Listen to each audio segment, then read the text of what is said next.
नमस्कार, आपण पाहत आहात दैनिक लेटेस्ट न्यूज। जळगाव जिल्ह्यातील तापी नदीवरील हतनूर धरणातून मोठ्या प्रमाणात पाण्याचा विसर्ग सुरू करण्यात आला आहे।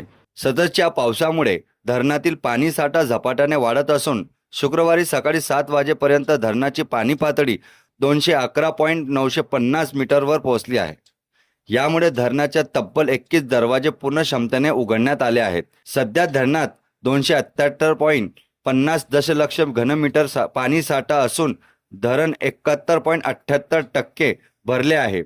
पाणलोट क्षेत्रात पाऊस सुरू झाले असल्याने पुढील काही दिवसात धरणातील पाणी साठा आणखीन वाढण्याची शक्यता व्यक्त केली जात आहे। धरणातून सुरू असलेल्या विसर्गामुळे तापी नदीच्या पाणी पातळीवर मोठी वाढ झाली आहे। त्यामुळे नदीकाठच्या गावातील नागरिकांनी विशेष काळजी घेण्याचे आवाहन प्रशासनाने केले आहे। नदी पात्रात जाणे, मासेमारी करणे, पाणी ओलांडण्याचा प्रयत्न करणे किंवा पूरप्रवण भागात विनाकारण फिरणे धोकादायक ठरू शकते।